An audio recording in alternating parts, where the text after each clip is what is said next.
오늘 하나님께서 주시는 말씀은 에베소서 6장 10절에서 13절 말씀입니다. 에베소서 6장 10절에서 13절 말씀입니다. 제가 봉독하겠습니다. 종말로 너희가 주 안에서와 그 힘의 능력으로 강건하여지고 마귀의 괴계를 능히 대적하기 위하여 하나님의 전신갑주를 입으라. 우리의 씨름은 혈과 육에 대한 것이 아니요 정사와 권세와 이 어두움의 세상 주관자들과 하늘에 있는 악의 영들에게 대함이라. 그러므로 하나님의 전신갑주를 취하라. 이는 악한 날에 너희가 능히 대적하고 모든 일을 행한 후에 서기 위함이라. 아멘. 오늘은 하나님의 전신갑주를 입으라는 제목으로 함께 은혜를 나누고자 합니다. 우리들이 예수 그리스도를 믿고 하나님의 은혜죠, 하나님의 예정하심으로 성도가 되고 하나님의 자녀가 되어 살아갑니다. 그리고 살아가는 동안에 우리가 행하면서 살죠. 그리스도인답게 하나님의 자녀답게 살아가는 모습을 통해서 사람들에게 영향력을 미치는 삶이 바로 크리스천의 삶입니다. 오늘 말씀을 보면 여기 선다라는 단어가 하나 더 있어요. 6장 14절에 이 선다라는 것은 마귀를 향한 단어입니다. 즉 마귀를 대적하라는 것이죠. 신앙은 하나님 안에서 안식하고 그분께 능력을 받아서 시작되었고, 하나님이 주신 능력으로 우리의 삶 가운데서 그리스도인다운 생활을 보여주는 것으로 우리의 신앙이 자라납니다. 그러나 사단이 방해를 한다는 것이죠. 그때 담대하게 대적하며 싸우는 모습이 있어야지 신앙은 온전해지는 것입니다. 본문은 우리에게 마귀를 대적하여서 힘써 싸우라고 권면합니다. 그리스도 예수의 좋은 군사로서 선한 싸움을 힘써 싸우라고 말하는 것이죠. 디모데후서 4장 7절에 보면 이렇게 되어 있죠. 내가 선한 싸움을 싸우고 나의 달려갈 길을 마치고 믿음을 지켰으니 라고 이 바울도 스스로를 간증하고 있는 것이에요. 그리스도인들이 생활하는 것은 마귀를 대적하는 삶이에요. 선한 싸움을 싸워야 된다는 것이죠. 우리 중에 혹시 나는 싸우기 싫은데 그런 분이 있을 수 있어요. 그런데 전에도 한번 말씀드렸지만 우리가 싸우기 싫다고 전쟁은 일어나지 않는 게 아니에요. 우리가 싸우기 싫어도 사단이 먼저 우리를 공격하기 때문에 싸울 수밖에 없는 것이에요. 오히려 이러한 영적인 싸움을 우리가 인식하고 이 싸움을 잘 싸우는 사람이 예수 그리스도를 잘 믿는 사람이라는 것을 기억해야 됩니다. 하나님의 안식을 체험하고 어떻게 행할 것을 기억하는 우리 성도들이라면 이 마지막 고비죠, 능력 있는 하나님의 백성으로서 사단을 이겨내는 것이 우리에게 필요한 것이에요. 예수님은 언제 사단의 시험을 받으셨습니까? 예수님의 사역 시작하는 순간부터입니다. 언제까지요? 십자가에 박혀서 돌아가시는 그 시간까지 사단과 싸움을 하셨어요. 이 사실을 우리의 신앙생활에 적용한다면 우리가 믿기 시작하는 순간, 그때부터 하나님 나라에 우리가 들어가는 그 순간까지 사단 마귀는 우리는 계속 시험할 것이고 우리는 영적인 전쟁을 치러야 한다는 것이에요. 그렇기 때문에 우리는 항상 깨어 근신하고 살아야 된다는 것입니다. 오늘 말씀을 통하여서 그럼 우리가 어떻게 영적 전투에 임해야 되는지를 함께 나누고자 합니다. 첫 번째, 마귀는 우리 성도가 대적할 세력임을 인식해야 된다는 것이죠. 우리는 마귀의 그 캐계를 대적해야 돼요. 11절에 이렇게 되어 있죠. 마귀의 괴계를 능히 대적하기 위하여 하나님의 전신갑주를 입으라. 우리들의 궁극적인 원수는 사단 마귀예요. 그리고 마귀는 괴계, 거짓 흉계를 꾸미는 자입니다. 그렇기 때문에 철저하게 대적해야 돼요.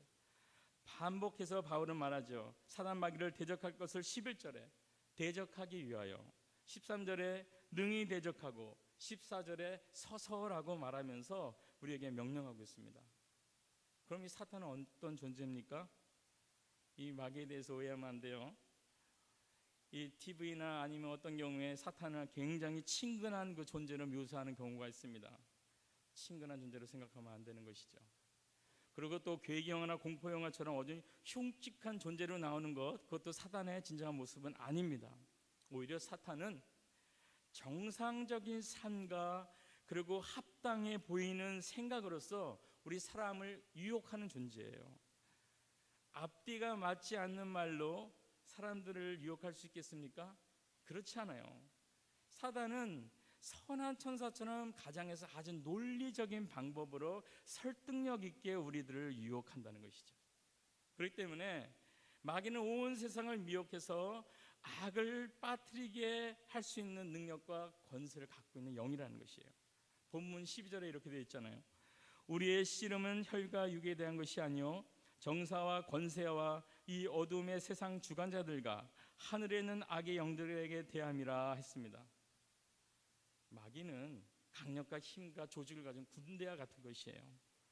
누구든지 속일 수 있고 어떤 일이든지 속일 수 있고 할 수 있고 어떤 세력이든지 무너뜨릴 수 있는 그런 힘이 있다는 것이에요. 그런데 이런 마귀의 속임수를 잘 모르는 불신자들, 안민자들은 죽은 영혼이 귀신에 대해서 구천을 떠나는 그런 이야기에 혹하죠. 그리고 두려워하고 그리고 그것을 무수하고 또 생각합니다. 그런데 아니죠. 성경에서 명백하게 얘기합니다. 사람이 죽으면 믿는 자는 바로 그 영혼이 천국으로 가고 믿지 않는 자는 바로 지옥으로 가는 것이죠. 절대로 귀신이 공중에 떠도는 일은 없어요. 그 귀신들은 마귀입니다. 마귀들이 가장해서 사람들을 무섭게 하고 사람들을 속이는 그런 사단의 장난이라는 것을 알아야 되는 것이에요. 사탄은 악한 영으로 정상적인 사람에게 역사에서 악한 일을 하도록 하는 존재예요. 요한복음 13장 2절에 보면 이렇게 되어 있죠. 마귀가 벌써 시몬의 아들 가룟 유다의 마음에 예수를 팔려는 생각을 넣었더니라고 되어 있습니다. 사단이 지금 유다의 마음에 예수의 팔 마음을 가지겠다는 것이에요. 유다가 얼마나 답답한 모습을 보였습니까? 끝까지 마귀에게 붙들려서 헤어나오지 못하고 결국 스스로 목숨까지 끊고 마는 것이에요. 또한 마귀는 하나님을 대적하는 존재이기 때문에 우리로 하여금 하나님의 말씀을 믿지 못하게 만드는 존재라는 것이죠. 그래서 말씀을 들을 때 의심을 하게 만들고 속으로 비판하게 만들고 자기 이론을 내세워서 하나님의 말씀을 믿지 않게 만드는 그런 작용을 해요. 계시록 8장 10절에서 11절 보면 이렇게 되어 있습니다. 셋째 천사가 나팔을 부니 횃불같이 타는 큰 별이 하늘에서 떨어져 강들의 3분의 1과 여러 물샘에 떨어지니 그 별의 이름은 쑥이라. 물들의 3분의 1이 쑥이 되매 그 물이 쓰게 됨을 인하여 많은 사람이 죽더라 하고 했습니다. 하늘에서 떨어진 별은 타락한 선사를 얘기하죠. 마귀죠. 마귀가 인간 세상의 사상을 3분의 1을 다 흐리게 한다는 것이에요. 그래서 그 사상을 마시는 자, 그 사상을 따라가는 사람은 다 망하게 한다는 것을 상징적으로 지금 말씀을 하고 있는 것이에요. 그렇기 때문에 사단은 이단, 그리고 신비한 신비주의, 무신론 사상, 물질 중심주의, 즉 물질 만능주의죠. 그리고 감정에 충실해야 된다는 그런 이론들, 이런 것들로 포장하여서 사람들을 속이고 있다는 것이죠. 그렇기 때문에 우리는 정신을 차려야 됩니다. 이들의 거짓과 흉계를 우리가 대적해야 돼요. 우리 먼저 그래서 말씀에 능통해야 되는 것이에요. 이단도 너무 많잖아요. 너무 많아요, 정말. 그리고 이단이 숨어있지 않습니다. 이제는 온전한 것처럼 막 드러나요. 신천지도 막 드러나서 지금 나오죠. 숨어있어 교회를 파괴했던 신천지가 아예 대규모 집회를 자기 신천지하고 내놓고 지금 하고 있는 것입니다. 너무나 유혹들이 많아요. 그렇기 때문에 우리들이 잘 분별할 수 있도록 말씀에 능통한 자가 되어야 돼요. 말씀을 읽으셔야 됩니다. 말씀 묵상하고 깨달으셔야 돼요. 그리고 또 중요한 것이 있죠. 영적 전쟁을 인식하셔야 돼요. 이런 사상이나 이단이나 여러 가지 유혹하는 것들을 동원해서 믿는 성도들을 끊임없이 공격합니다. 그렇기 때문에 우리가 미리 준비해서 대적할 각오를 해야 돼요. 예수님께서 오신 목적 중에 하나가 이거였습니다. 마귀를 멸하시는 것이에요. 요한일서 3장 8절에 보면 이렇게 되어 있습니다. 하반절이요. 하나님의 아들이 나타나신 것은 마귀의 일을 멸하려 하심이라 이렇게 되어 있습니다. 왜 멸해야 될까요?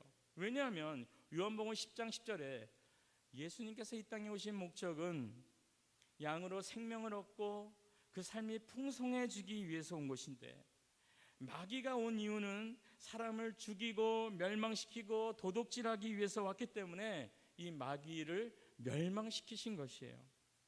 이처럼 주님의 사역 역시 악령과 마귀와 매우 밀접한 관계가 있습니다. 이것과 연결해서 우리가 분명히 알고 확신해야 될 것은 이거죠. 주님의 십자가에서 죽으심으로 그리고 부활하심으로 더 이상 죄와 사망의 권세가 믿음을 가진 우리들에게 왕노릇하지 못한다는 것이에요. 이미 마귀의 권세는 패했다는 것입니다. 이 말씀을 드리면 다른 한쪽에서 의문이 딱 떠오르죠. 그런데 왜 아직도 마귀가 활동하는 것 같죠? 그죠? 승리를 한 것처럼 보이지 않단 말이죠. 그리고 그리스도인에게도 역사에서 우리를 움직이고 테러, 전쟁, 기근, 나눔이 있고 심지어 교회 안에서도 나눔이 있고, 그리고 아직도 40억 이상의 많은 사람들이 복음을 믿지 않고 있고, 이런 것들을 볼 때, 그리고 주님은 주기도문에서 악에서 구하옵소서라고 기도하고 하라고 하셨는데 정말 이것이 끝난 것이냐는 의문이 들 수 있습니다. 이미와 아직의 문제죠. 예수님의 십자가의 죽음과 부활로 사단의 가장 강력한 무기인 죽음의 권세는 파괴됐습니다. 그들은 힘을 잃었어요. 우리가 이미 구원을 얻었기 때문이에요. 이미 얻었죠. 그러나 주님이 재림하여 심판할 때까지 사단은 속이고 있기 때문에 아직이란 말을 할 수밖에 없어요. 저는 축구 시합 예를 많이 드는데 전에도 한번 들었던 것 같아요. 50대 1로 우리가 이기고 있어요. 그러면 우리는 이미 이 게임은 이겼어 라고 말할 수가 있습니다. 이제 시간은 10분밖에 안 남았어요. 50대 1. 예. 저쪽이 암만 잘해도 이길 수 없는 게임이에요. 우리가 이깁니다. 그런데 이 게임이 끝나지 않았다는 것이죠. 이겼음에도 불구하고 우리는 계속 경기를 진행해야 돼요. 만약에 50대 1로 이겼다고 쉬어버리면 기권 패가 되죠. 오히려 지게 됩니다. 뛰어야 되는 것이에요. 계속 저쪽은 공격을 해옵니다. 우리 팀은 그 공격에 방어를 해야 되고 다시 또 공격하고 경기 종료의 휘슬이 울 때까지 우리는 뛰어야 되는 것이죠. 바로 이것과 동일한 것입니다. 이미 사단의 세력은 끝났습니다. 주님의 십자가에서 꺾였고 부활하심으로 꺾였습니다. 그러나 아직 마귀가 멸망된 건 아니에요. 주님이 재림하실 때까지 마귀가 활동할 수 있습니다. 그래서 그들은 속이는 것이에요. 그리고 이미 힘을 잃었는데 불구하고 자기가 아직도 가지고 있는 것처럼 가정하에서 사람들을 유혹하고 속이고 조종하는 것이죠. 핍박으로, 때로는 유혹으로, 때로는 물질의 노예가 될 수 있도록 해서, 때로는 마음을 격동시키는 일을 통해서, 범죄하게 만듦을 통해서 우리를 계속 유혹하고 쓰러뜨리려 한다는 것이죠. 참으로 안타까운 것은 이렇게 속이는 마귀를 세상 사람들은 모른다는 것이에요. 그리고 거기에 잘 넘어가서 마귀가 조정한 대로 움직인다는 것입니다. 그리고 좀 더 안타까운 것은 뭐냐면은 먼저 믿은 우리들이 이 전쟁을 잊어버리고 산다는 것입니다. 우리는 틀림없이 영적 전쟁인데 이 영적 전쟁을 잊어버리고 살아가고 있다는 것이에요. 현대 사람들은 이런 얘기를 시대에 뒤떨어진 이야기라고 하죠. 영적 전쟁이니 천사니 마귀니 귀신이니 이런 말을 별로 좋아하지 않아요. 너무 구닥다리 얘기 같아서. 그러나 분명한 것은 우리 현대인의 시각으로 이것이 좀 듣기 싫은 일이라 할지라도 이 일은 벌어지고 있는 사실이라는 것입니다. 우리가 예수님을 믿는 순간 우리에게는 원수가 생겨요. 사단이 원수가 되는 것입니다. 그리고 우리는 이미 군사로 부름을 받은 자들 대적해야 된다는 것이죠. 우리가 공격하지 않으면 사단이 우리를 먼저 공격해요. 우리가 하지만 공격하면 사단은 우리를 피합니다. 야고보서 4장 7절에 그 약속이잖아요. 너희는 하나님께 순복할지어다. 마귀를 대적하라. 그리하면 너희를 피하리라. 우리가 마귀의 존재를 인식하고 대적할 때 마귀는 우리를 피한다는 것입니다. 세상은 마귀에게 순복합니다. 그래서 진화사상이나 물질 만능 중이나 자기의 이기심의 만족에 순복하고 오히려 하나님의 창조와 그 하나님의 사랑과 겸손하게 살아가는 성도들을 대적해서 무시하고 바보 취급함으로 그들을 대적하는 것이, 이런 마귀의 공격을 우리가 인식해야 됩니다. 그리고 우리가 하나님께 순종하여서 먼저 마귀를 대적해야 된다는 것이죠. 주님은 교회를 세울 때 음부의 권세가 이 교회를 이길 수 없다고 했어요. 이 말씀은 음부의 권세가 교회를 공격하는 말이 아니라고 말씀했죠. 교회가 음부의 권세를 공격하는 이야기고, 교회가 생명의 말씀을 가지고 죽음의 권세를 공격할 때 죽음의 권세가 이길 수 없다는 얘기라고 말씀드렸습니다. 바라기는 예수님께서 이미 마귀의 권세를 파했음을 믿고 대적함으로 우리가 사단과 음부의 권세가 교회의 공격을 이길 수 없음을 믿고 삶 가운데 체험하는 그런 기쁨을 누릴 수 있는 우리 모두가 되기를 바랍니다. 두 번째, 하나님의 전신갑주는 성도가 마귀를 대적하는 방비예요. 하나님의 전신갑주를 입으라, 취하라고 말씀하시죠. 10절 11절, 정말로 너희가 주 안에서와 그 힘의 능력으로 강건하여지고 마귀의 괴계를 능히 대적하기 위하여 하나님의 전신갑주를 입으라 하고 했습니다. 그리고 13절에는 하나님의 전신갑주를 취하라 이렇게 되어 있고요. 14절에 이하에는 그 전신갑주가 무엇인지 쭉 나오죠. 진리의 허리띠, 의의 흉배, 복음의 신, 믿음의 방패, 구원의 투구, 성령의 검, 말씀의 검이죠. 이것으로 무장하는 것이 하나님의 전신갑주입니다. 구체적인 것은 다음 주에 이걸 나누고자 합니다. 우리가 전신갑주를 입는 것을 보면 전쟁에 임하는 군사의 모습이에요. 하나님의 전신갑주는 검을 제하고 모든 것이 방어무기입니다. 하나님께서 우리를 준비시키는 거죠. 이유는 내 힘으로는 사단을 이길 수 없기 때문입니다. 우리는 우리의 힘과 우리의 능력과 우리의 노력으로 세상에 살아가는 유혹거리, 그리고 세상에서 우리에게 상처 주는 상처의 말들, 아니면 이상한 사상들을 이겨낼 수 있다고 생각하는데 그럴 수 없다는 것이죠. 그래서 오늘 성경은 너희가 전신갑주를 입으라는 것이에요. 주 안에서만이 능력이 있는 것입니다. 주의 힘으로 능력을 얻을 수 있는 것이에요. 그래야 승리할 수 있는 것입니다. 아까 마귀는 강력과 힘과 조직과, 그래서 군대와 같은 존재라고 말씀드렸어요. 무너뜨릴 힘이 있습니다. 그래서 마틴 루터가 작성한 찬송가 384장을 보면 이렇게 되어 있죠. 옛 원수 마귀는 이때도 힘을 써 모략과 권세로 무기를 삼으니 천하에 누가 당하랴. 굉장히 마귀에 대해서 강력하게 얘기를 하고 있습니다. 사실이죠. 그런데 2절에 또 다른 사실을 말하고 있어요. 예수 그리스도에 관해서 말하고 있죠. 내 힘만 의지할 때는 패할 수밖에 없도다. 힘 있는 장수 나와서 날 대신하여 싸우네. 이 장수 누군가? 주 예수 그리스도 만군의 주로다. 당할 자 누구냐? 반드시 이기리로다. 성경을 정확하게 해석한 찬송가 가사죠. 우리 힘으로 할 수 없다는 것이죠. 그렇기 때문에 우리는 끊임없이 주님과 하나 될 수 있는 일을 추구해야 돼요. 주의 능력을 소유한 하나님의 그 전신갑주를 입어야 한다는 것이죠. 우리에게 이 능력이 필요합니다. 주께서 약속하셨어요. 요한복음 14장 12절을 보면 내가 진실로 진실로 너에게 이르노니 나를 믿는 자는 나의 하는 일을 저도 할 것이요 또한 이보다 큰 것도 하리니 이는 내가 아버지께로 감이라 이렇게 말씀하셨습니다. 예수님보다 더 큰 일을 할 수 있다고 말하신 거예요. 그리고 요한복음 15장 5절에는 나는 포도나무요 너희는 가지니 저가 내 안에 내가 저 안에 있으면 이 사람은 과실을 많이 맺나니 나를 떠나서는 너희가 아무것도 할 수 없음이라. 우리가 하나님의 전신갑주를 입지 않으면 이 땅에서 아무것도 할 수 없다는 것이에요. 우리가 기도해서 하나님과 교제하고 그 말씀으로 무장하고 무엇이 진리고 무엇이 거짓된 이단인지 구별할 수 없다면 우리는 승리할 수 없다는 것이에요. 성도가 가질 수 있는 무기는 하나님의 전신갑주 외에는 없습니다. 그래서 11절에 입으라, 13절에 취하라 말씀한 것이에요. 사단과의 전쟁은 개인전입니다. 단체전이 아니에요. 주변에 서로 우리의 공동체는 기도로 도와줄 수 있을 뿐이에요.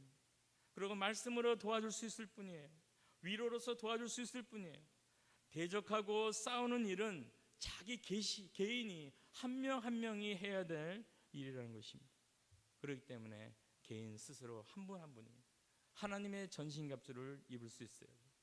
그래서 그 전신갑주를 입고 그분의 능력으로 산 가운데 승리할 수 있는 우리 모두가 되길 바랍니다. 끝으로 씨름이죠. 씨름은 성도가 마귀를 대적하는 방법이에요. 12절에 보면 우리의 씨름은 혈과 육에 대한 것이 아니요 정사와 권세와 이 어둠의 세상 주관자들과 하늘에 있는 악의 영들에게 대함이라, 이렇게 되어 있습니다. 정사, 권세, 어둠의 주관자, 이들을 대적해서 싸우는데 이 싸움의 형태를 씨름이라고 했습니다. 씨름의 어떤 특성 때문에 사도 바울이 이렇게 표현했을까요? 그 운동의 특징이 있습니다. 먼저 초대교회 당시에 유명했던 세 가지 경기를 말씀드릴게요. 마라톤, 권투, 씨름입니다. 사도 바울은 이 경기를 통해서 믿는 자의 삶의 모습을 표현했어요. 마라톤은 고린도전서 9장 24절에 이렇게 되어 있습니다. 운동장에서 다름질하는 자들이 다 달아날지라도 오직 상 얻는 자는 하나인 줄 너희가 알지 못하느냐? 너희도 얻도록 이와 같이 다름질하라.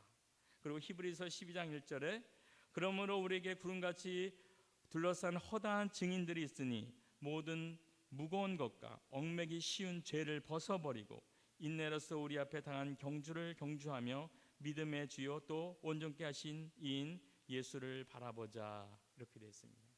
죄를, 얽매기 쉬운 유혹을 다 던져버리고 그리고 지금까지 달려온 모든 나의 삶을 다 내려놓고 오직 예수 그리스도를 바라보면서 앞으로 나가는 모습이 성도의 신앙이라고 이 마라톤을 통해서 이야기를 하고 있는 것입니다.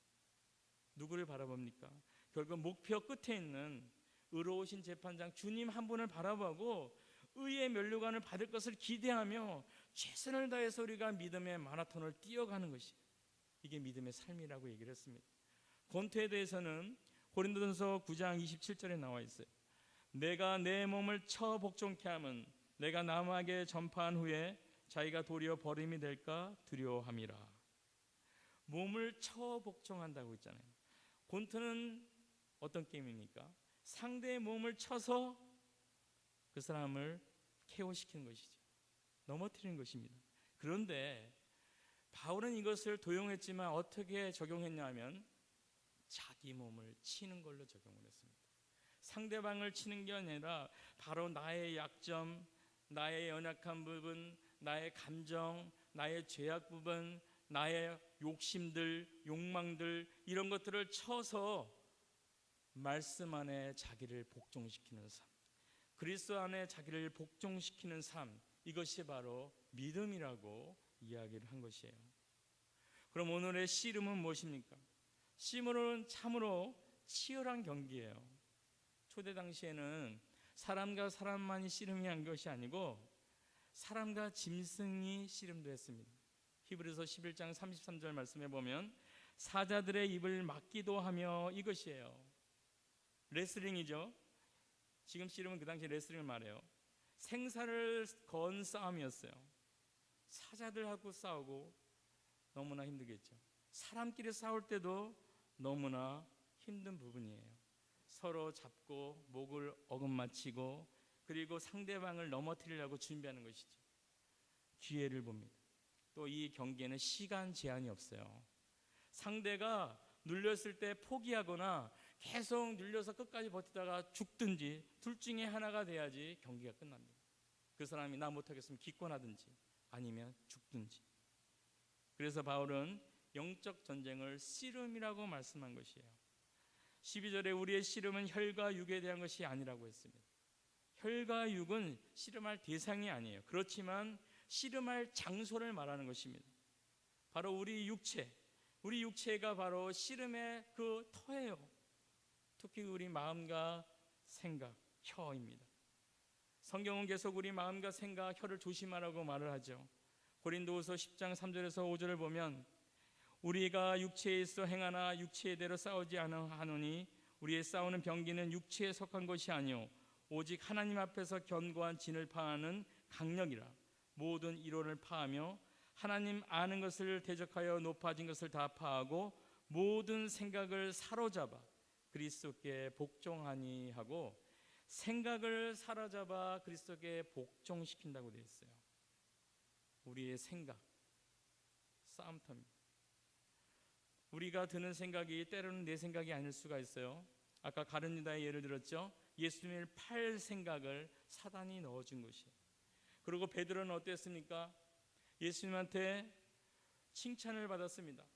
주는 그리스도요 하나님의 아들이라고 고백했을 때 칭찬했지만, 내가 앞으로 사흘 있다가 십자가에 못 박혀 죽는다는 얘기를 했을 때는 그러지 마소서 하고 얘기를 했습니다. 그러자 예수님이 뭐라고 했습니까? 사단아 물러나라. 좀 전에 칭찬했던 베드로에게 사단이라고 말씀하면서 물러가라 그랬어요. 네가 갖고 있는 생각, 그 생각은 사단과 동일하다는 것이에요. 우리는 생각을 조심해야 돼요. 그 외에도 부정적인 생각, 음란한 생각, 폭력적인 생각, 열등감, 죄책감, 이 모든 것들은 우리가 조심해야 될 생각들입니다. 마음도 마찬가지시죠. 잠언 4장 23절을 보면 무릇 지킬 만한 것보다 더욱 내 마음을 지키라고 했어요. 생명의 근원이 이에서 난다고 했습니다. 마귀는 우리에게 겸손치 못하고 교만한 마음을 갖게 합니다. 불순종하고 불신하고 두려운 마음을 주어서 신앙생활을 못하게 해요. 이상하게 두려운 마음을 줍니다. 그러므로 우리가 마음을 지켜야 돼요. 혀도 마찬가지죠.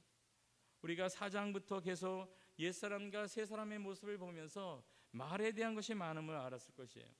시편 14편 141편 3절에 보면 시편 기자가 이렇게 말합니다. 여호와여 내 입 앞에 파수꾼을 세우소서 내 입술의 문을 지키소서 고백할 정도로 입술로 짓는 죄가 많다는 것이죠. 욥기를 보면 욥이 그렇게 고통을 당했지만 입술로 범죄하지 않았다고 합니다. 그러니까 마귀가 더 이상 욥을 공격할 수가 없었던 것이에요. 이런 것들을 생각해 볼 때 우리는 말씀 안에 깨어 있어야 됩니다. 근신해야 되는 것이죠. 빛 가운데 있어야 되고 하나님부터 지혜를 얻어야 돼요. 마귀는 우리의 약점을 너무 잘 알기 때문에, 너무나 잘 알고 우리의 아킬레스 선이 무엇인지도 잘 알고 있어요. 그것만 건드리면 이 사람이 격동하고 힘들어하고 쓰러진다는 것을 잘 알고 있기 때문에 자꾸만 그것을 건드립니다. 로마서 7장 23절에 보면은 바울의 고백이 이것이죠. 내 지체 속에서 한 다른 법이 내 마음의 법과 싸워 내 지체 속에 있는 죄의 법 아래로 나를 사로잡아 오는 것을 보는도다. 오호라 나는 곤고한 사람이로다. 이 사망의 몸에서 누가 나를 건져내랴. 몸에서 벌어지는 전투를 얘기하는 것이죠. 자기의 마음과 다른 몸이 갖고 있는 모든 생각들, 입술의 말들, 이것이 문제라는 것입니다. 이 말을 고백한 바울의 말은 참으로 진리죠. 우리들이 사탄과 싸워야 될 그 장소는 바로 우리 육체입니다. 우리의 자신의 무대입니다. 이것을 기억하고 씨름해야 되는 것이죠. 씨름은 굉장히 직접 붙어서 싸우고 넘어뜨리고 그리고 그를 목을 졸라서 그에게 항복을 받아내든지 그가 못 버티게 하든지 해야 이기는 그런 경기입니다. 잠깐의 허점을 보이면 기회를 주면 한순간에 넘어지는 것이죠. 그리고 목 졸림을 당할 수밖에 없는 그런 경기입니다. 힘의 균형을 계속 유지해야 돼요. 그렇기 때문에 피곤하기 짝이 없고 신경을 많이 써야 되고 잠시도 허점을 주면 안 되는 그런 경기예요. 바로 우리 영적 전쟁이 이런 씨름과 같다는 것이에요. 조금만 허점을 주면 우리를 넘어뜨려 앉는 그 사단이 있다는 것이죠. 그러기 위해서 우리가 주님 안에서 온전케 되는 그런 믿음을 가지고 이 씨름에 무장해서 이길 수 있어야 되는 것입니다. 이미 씨름, 이런 치열한 영적 전투를 벌이고 계신 분이 있을 거예요. 그럼 기억하세요. 하나님이 허락하신 전쟁입니다. 씨름이에요. 하나님이 기뻐하시고 지금 돕고 계시고, 그리고 하나님께서 힘을 주신다는 것을 믿고, 그리고 결국 우리가 승리할 것을 믿고 그 씨름 전쟁을 계속하시기 바랍니다. 그럼 만약 지금 씨름하지 않고 살아오신 분이 있다면 다시 시작하시기 바랍니다. 내가 싫어도 사단이 공격해와요. 다시 우리가 사단의 몸을 잡고 그의 머리를 잡고 씨름을 하셔야 됩니다. 그래서 주님을 의지해서 씨름해 나갈 때 결국 주님을 뵙는 그날에 이 사탄이 우리에게서 나가 떨어져서 결국은 지고 마는 그런 승리의 모습을 기대하면서 살아갈 수 있는 우리 모두가 되길 바라겠습니다. 말씀을 정리합니다. 우리들이 원치 않아도 사단과의 전쟁은 이미 시작됐어요. 사단이 전쟁을 했기 때문이에요. 바라기는 이 싸움을 인정하시고 사단을 대적하기로 작정하시기 바랍니다. 그리고 그리스도 안에서 전신갑주를 취함으로 씨름과 같이 치열한 영적 전쟁을 치르시기 바랍니다. 치루되 이 전쟁은 이미 그리스도를 통하여서 승리된 것이고 앞으로 우리가 승리할 것이라는 믿음을 가지고 기쁨으로 승리하는 모두가 되길 바라겠습니다. 우리 기도합니다. 하나님, 오늘 말씀을 통하여서 우리에게 다시 한번 영적 전쟁에 대해서 기억나고 생각해 주심에 감사합니다. 사단은 이미 전쟁을 선포하고 우리에게 공격을 하고 있습니다. 우리가 예수 그리스도와 온전한 교제를 나누고 그분 안에서 그분 안에 하나가 되어서 하나님의 전신갑주를 입음으로 이 사단의 괴계를 물리칠 수 있는 은혜를 허락하여 주시옵소서. 씨름과 같이 피곤한 전쟁이지만 이미 예수 그리스도께서 이 전쟁에 이기셨음을 기억하고 우리도 이길 줄로 믿고 하나님으로부터 힘을 얻어서 매일매일 영적인 씨름과 싸움에서 승리함으로 기쁨을 누리며 살아갈 수 있는 우리 모든 성도들이 될 수 있도록 붙잡아 주시옵소서. 우리 주 예수님의 이름으로 기도드립니다. 아멘.